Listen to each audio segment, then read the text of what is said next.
CNBB Podcast, 61ª Assembleia Geral da Conferência Nacional dos Bispos do Brasil. Olá para você, muito bom dia. Está começando mais uma edição do nosso CNBB Podcast, terceiro dia da 61ª Assembleia Geral da Conferência Nacional dos Bispos do Brasil. Estamos direto de Aparecida, do Centro de Eventos Padre Vitor Coelho de Almeida, onde os bispos estão reunidos neste terceiro dia e a quinta edição do podcast, que eu tenho a alegria de conduzir juntamente com Osnilda Lima. Bom dia para você, Osnilda. Bom dia, Marcos Túlios, e bom dia para você que nos acompanha nas redes sociais. E que bom estarmos novamente nesta manhã refletindo sobre os temas que estão sendo pautados, porque ainda a plenária está acontecendo aqui no terceiro dia da Assembleia dos Bispos. Agora a Assembleia já entrou nas sessões que são as sessões de definição, de reflexão, depois de 2 dias bastante intensos, né, Osnilda? De reflexão e de oração com o retiro que os bispos fizeram. Isso mesmo, até nós comentávamos há pouco, né, Marcos Túlios? É interessante a Assembleia começar praticamente com o retiro e agora já mais centrados também, porque a gente chega alvoroçados e alvoroçadas Verdade. de nossas casas, de nossas dioceses e comunidades. Então, o retiro nos ajudou a centrarmos-nos e agora começar a pensar, a refletir, a debater, a dialogar, a conversar sobre as pautas que ajudarão na construção das diretrizes para a ação evangelizadora da Igreja no Brasil. Já que a gente está falando de retiro, que aconteceu no primeiro e segundo dia da Assembleia, ontem nós já partilhamos, né, na terceira edição do podcast, um pouco do que foi a fala do cardeal Pietro Parolin, secretário de Estado do Vaticano, e depois ele teve também mais 2 colocações aos bispos partindo das palavras-chave do processo sinodal. Comunhão foi a primeira, participação e missão. Vamos contar para quem está nos acompanhando, Osnilda, o que o cardeal partilhou com os bispos? Isso mesmo. Então, ontem, no período da tarde, a reflexão, aliás, no período da manhã, né? É verdade. Foi a participação. E aí, como ele vem trabalhando com essa tríade, né, dos raios de luz que iluminam a ação da Igreja. E aí, então, ele nos ajudou na reflexão da participação, e onde ele diz: Cristo faz a Igreja partícipe da sua própria vida, criando as condições para que todos os batizados, todas as batizadas, participem ativamente na vida comunitária, oferecendo cada um a sua contribuição. Ou seja, cada pessoa batizada deve contribuir e oferecer na sua diversidade, oferecer na missão da Igreja. Sim, e é bonito quando ele coloca, né, nesse terceiro raio, né, pegando também, linkando a missão que brilha, que resplandece. Ele sempre fez essa dimensão do raio de luz, a missão para quem caminha no mundo e na história, e a partir de uma série de perguntas que o cardeal fez, ajudar as pessoas a também entenderem o seu papel na igreja e no mundo. E um dado importante, Osnilda, que eu acho bom colocar para quem está nos acompanhando, que o retiro foi para os bispos, mas toda a igreja no Brasil pode se beneficiar, porque está tudo disponível, né? Exatamente. Todo esse material, que tem uma profundidade muito grande, que o Dom Parolin nos trouxe para nós, está no site da CNBB, o documento na íntegra. Então, na verdade, aqui nós estamos falando de 4 temas, mas aí tem também o tema da conclusão, que você pode acessar cnbb.org.br e aprofundar e rezar na sua comunidade, que vai ajudar também na sua ação pastoral, na sua ação missionária. É refazer um caminho espiritual muito bonito, muito oportuno para a gente fortalecer a fé e também nos sintonizar nesse processo sinodal que a igreja está vivendo. Acho que muito bom trazer esses ecos, o que foi tratado pelo cardeal Pietro Parolin. E essa dimensão da tríade, né? Comunhão, participação e missão. Isso vai nos ajudar e nos conduz em nossas comunidades. Verdade. Agora, a gente dá uma pausa aqui nessa agenda do retiro, e antes de entrar na pauta do dia, deste terceiro dia da Assembleia, porque nesta edição a gente tem trazido pessoas, convidados muito especiais para conversar com a gente. No primeiro dia, vamos recordar, Osnilda, nós trouxemos o bispo mais jovem em idade e em episcopado, para conversar com a gente. Dom Danival Milagres, bispo auxiliar de Goiânia. No segundo dia, na terceira edição, convidamos o nosso irmão... Um bispo que volta a ser bispo na sua terra natal. É verdade, né? Dom José Moreira, Isso. bispo de Porto Nacional, no Tocantins. E eu quero chamar para sentar aqui do nosso ladinho para conversar com a gente, bispo emérito, né? Para quem está nos acompanhando, falamos de bispo novo, e uma das pessoas, né, que participa dos convidados são os bispos eméritos, aqueles que já terminaram a sua atividade na diocese, que já não estão mais atuando ali, que não têm a responsabilidade de conduzir o povo de Deus, mas que também são convidados. E olha quem está aqui com a gente, Dom Fernando José Penteado, é bispo emérito da diocese de Jacarezinho, no Paraná, e eu acho que tem um dado importante para a gente colocar aqui, né, Osnilda? Ele é o nosso mais jovem bispo aqui? O nosso sábio, não é não? É Dom Fernando José. Pois não. Que bom, bem-vindo aqui conosco para partilhar com os ouvintes nesse CNBB Podcast. E nós estamos muito felizes com a sua presença aqui, o nosso sábio, que vai completar 90 anos este ano, né? Olha só, mas eu estou mais feliz ainda, porque participar da Assembleia é sempre um rejuvenescimento para todos nós. E vocês falavam que o bispo emérito não tem lá muita coisa não, mas o bispo emérito tem muita coisa para fazer, porque ele continua como cristão, e todo cristão tem uma missão muito importante. E nós estávamos ouvindo aí agora a palestra sobre a igreja, como agir a igreja, fazer a igreja continuar missionária e servidora, e falava do acolhimento. A idade nossa, talvez seja a grande coisa, é saber acolher e responder com alegria a tudo aquilo que ele for solicitado. Eu penso assim, é por aí que a gente está respondendo ao carisma que Deus nos deu. O bispo, quando é sagrado, é colocado uma Bíblia na cabeça dele. O bispo sagrante invoca o Espírito Santo. E graças a Deus o Espírito Santo é sempre jovem, né? É verdade. E a juventude dele passa para nós um pouquinho. Obrigado. Olha, que sabedoria, a gente já começar ouvindo as palavras de Dom Fernando Penteado. A Osnilda destacou, ele vai completar 90 anos no mês de julho. E nós recolhemos aqui alguns dados, Dom Fernando, para quem está nos acompanhando. O senhor vai completar também 64 anos de ministério presbiteral e 44 anos de bispo.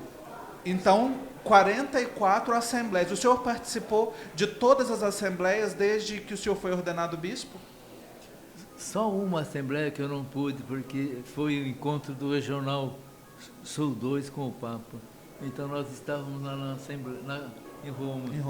E a gente não pôde participar aquele ano, mas o resto, graças a Deus, eu participei de todos eles. Uhum. Mais que justificada a não participação na Assembleia, né? Porque encontrar com o Papa... Sim, aquilo não dava para escolher. Não é? Tudo era serviço da igreja. Está muito bem. Tá bom. Dom Fernando, eu me recordo uma entrevista que eu fiz em alguma ocasião com o Dom Geraldo Lírio Rocha. Ele dizia, já enquanto bispo emérito, ele dizia assim: o bispo emérito na Assembleia, ele não tem voto, mas ele tem voz. É verdade. Como é que é para o senhor, enquanto bispo emérito, participar da Assembleia? E hoje nós temos a Conferência do Brasil, é a maior conferência do mundo, né? Encontrar com os irmãos no episcopado essa quantidade de bispos aqui. Sim. Primeiro, a riqueza de uma Assembleia é muito importante. E estou achando que essa Assembleia ela tem realmente uma dimensão muito grande, pelas palestras que nós estamos ouvindo, pelo retiro que nós participamos. Eu tenho a impressão que ela realmente vai fazer com que o que aconteceu com os discípulos de Maú, o coração da gente vibrou um pouco mais. E eu acho que nós vamos voltar para nosso trabalho com mais entusiasmo ainda. Toda Assembleia traz uma novidade e sempre traz também compromisso. Eu acredito que esta Assembleia ainda não terminou, mas eu acredito que ela vai ser muito rica para o Brasil, no seu trabalho, nos campos, todos que a igreja está trabalhando, olhando com um olhar novo de um Brasil que em evolução. Nós ouvimos aí, o Brasil agora é secularizado. Como nós, igreja, vamos cumprir a nossa missão, não de conquistar, mas realizar, de anunciar o amor de Deus, a dignidade humana, o compromisso das pequeninas coisas que nós fazemos, mas que são que nem umas estrelas lá no céu, que vão brilhar na escuridão. Isso basta, eu penso, porque mostra caminho. E acho que hoje o grande trabalho da igreja, vamos sim anunciar a todos, mas mesmo que as estrelinhas sejam pequenas, elas serão realmente luzes, a presença de um Deus que nos ama.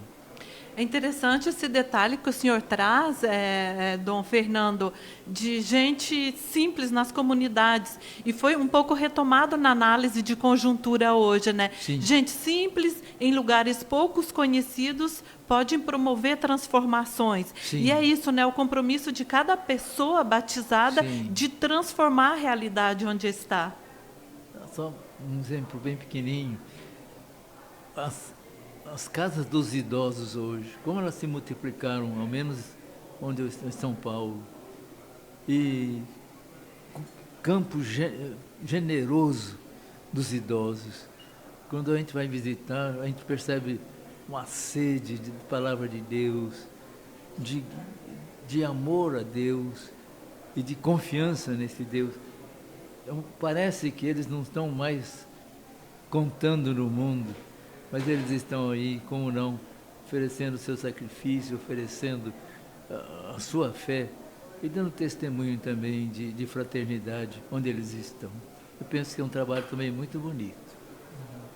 Eu estou aqui assim emocionado de ouvir esta partilha de Dom Fernando e a sabedoria. Ele fala aqui, né, dos idosos. O Papa Francisco tem valorizado tanto e ouvir um bispo emérito, né, já prestes a completar 90 anos, em uma assembleia que tem como um dos temas centrais a juventude, também nos mostra a necessidade de integrar essas etapas da vida, de sentar para escutar. O processo sinodal nos despertou muito essa dimensão, né?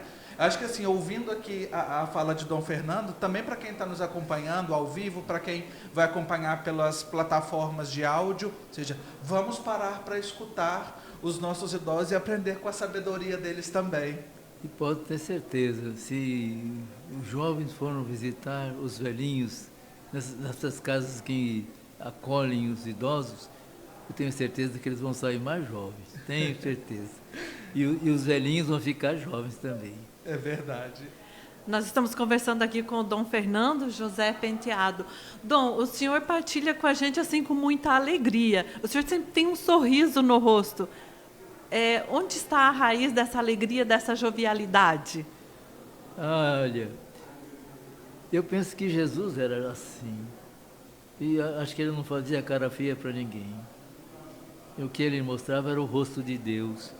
E eu acho que nós humanos temos que mostrar esse rosto humano de acolhimento, de fraternidade, de partilha, principalmente de valorização da pessoa. Jesus acho que foi assim, e penso eu que nós todos temos que ser assim.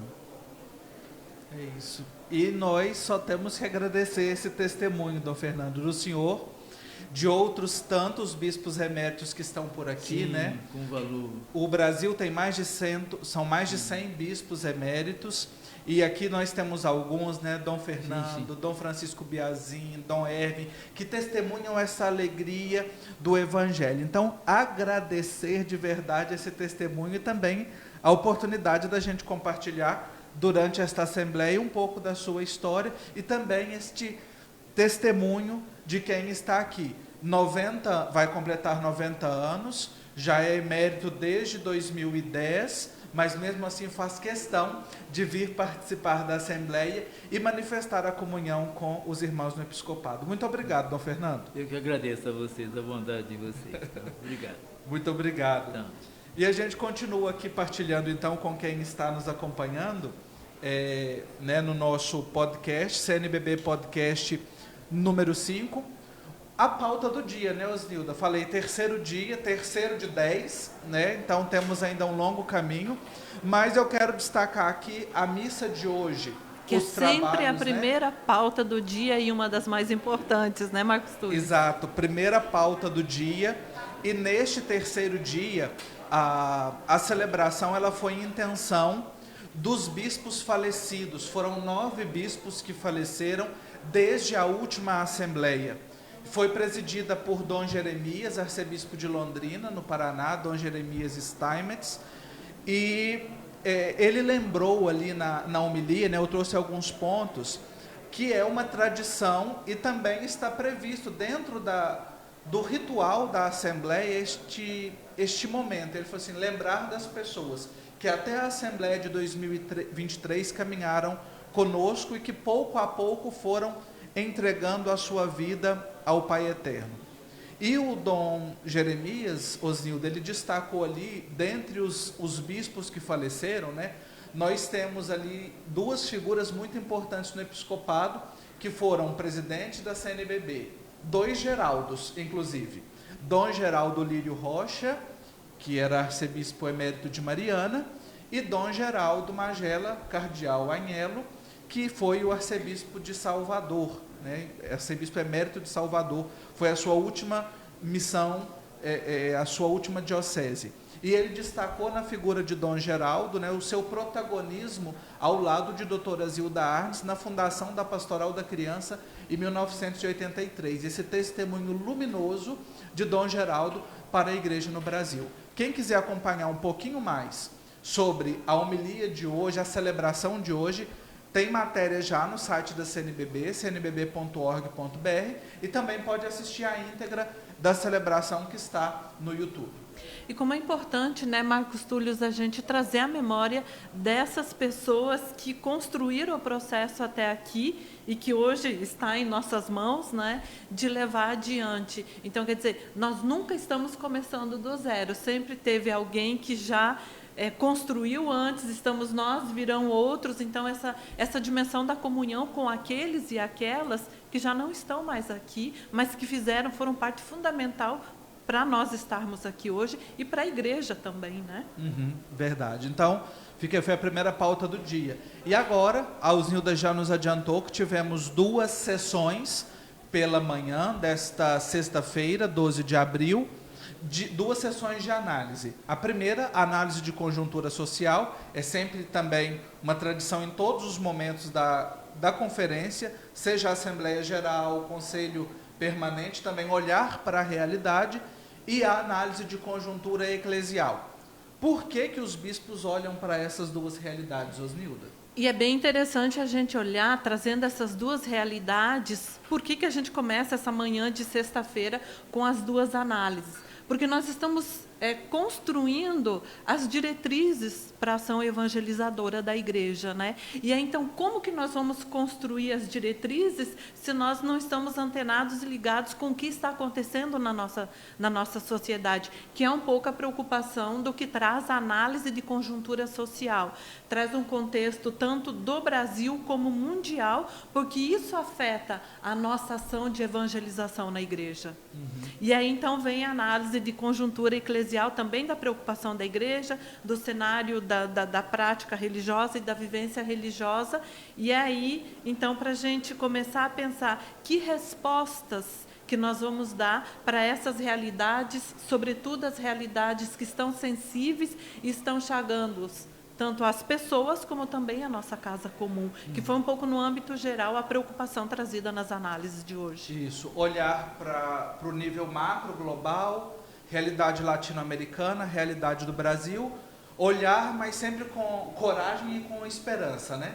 Sinais de esperança que pulsam também da vida do povo, da expressão da fé, da vivência da fé, para que nós, enquanto igreja no Brasil, tenhamos coragem para construir a amizade social e superar as divisões, tanto internas como as da sociedade como um todo. E aqui, num dos pontos, né, que aparece destacado aqui desta análise, a difícil alegria nossa de cada dia, conduzida sempre pela fé e pela confiança. E acho que não é à toa que nós estamos vivenciando e nos preparando para o Jubileu da Esperança.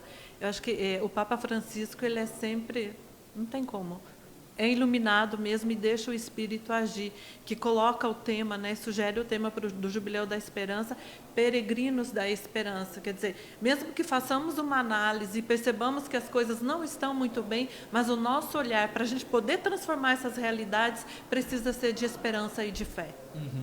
E aí, trazendo para quem está nos acompanhando também o que vem a ser agora a próxima sessão, as próximas sessões, já de olhar para o texto, o instrumento de trabalho das diretrizes, Dom Leomar Brustolin, arcebispo de Santa Maria e presidente da Comissão Bíblico-Catequética, durante a coletiva de imprensa nesta manhã, nos acenou, primeiro, a realidade de perceber a igreja como uma tenda, alargar o espaço da tenda para que todos possam se achegar.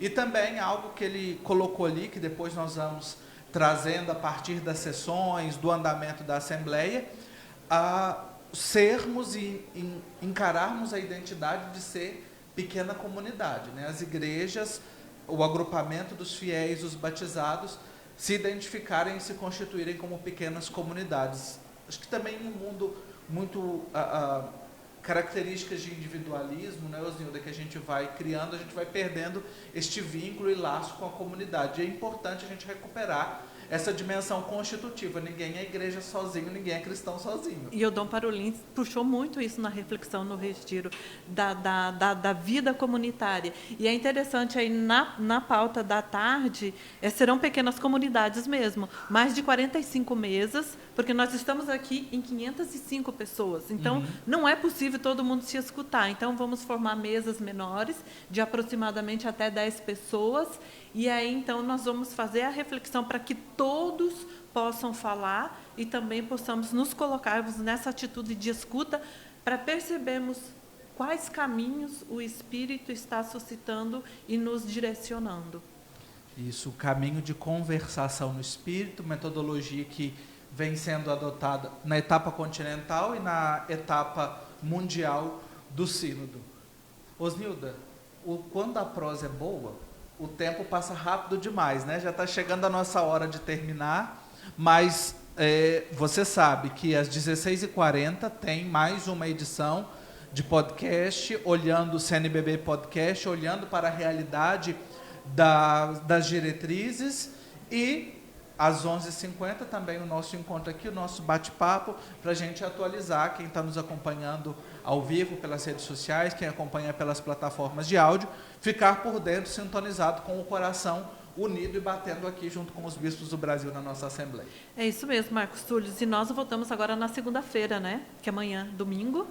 Amanhã é sábado. Gente, eu já queria que amanhã fosse domingo. Eu acho que eu estou querendo folga. Está querendo folga. A gente volta amanhã, então, às 11h50. 11h50. E amanhã também, já dando spoiler, né, um dia especial aqui que nós teremos a celebração com a instituição de 19 catequistas que vão receber o Ministério de Catequista. Então, fique por dentro, acompanhe nas nossas redes, no portal da CNBB, tudo o que está se passando nesta 61ª Assembleia Geral da Conferência Nacional dos Bispos do Brasil. Isso no portal da CNBB e na Rede Aparecida de Comunicação, né, que está fazendo uma cobertura completa de toda essa Assembleia dos Bispos aqui em Aparecida. Isso. E, para a gente encerrar, vamos fazer o nosso momento de oração neste tempo pascal, invocando a intercessão, a presença materna de Maria em nosso meio. Rainha do céu, alegrai-vos, aleluia. Porque quem merecestes trazer em vosso seio, aleluia. ressuscitou como disse, aleluia. Rogai a Deus por nós, aleluia. Exultai e alegrai-vos, ó Virgem Maria, aleluia. Porque o Senhor ressuscitou verdadeiramente, aleluia. Oremos juntos. Ó Deus, que vos dignastes alegrar o mundo com a ressurreição do vosso Filho Jesus Cristo, Senhor nosso, concedei-nos, vos suplicamos, que por sua mãe, a Virgem Maria, alcancemos as alegrias da vida eterna. Por Cristo, Senhor nosso. Amém. Osnilda, obrigado pela sua companhia. Um abraço para quem está nos acompanhando, porque a gente está lado a lado trabalhando, né? Isso. Obrigada, Marcos Túlio, e um abraço para você também. Até a próxima.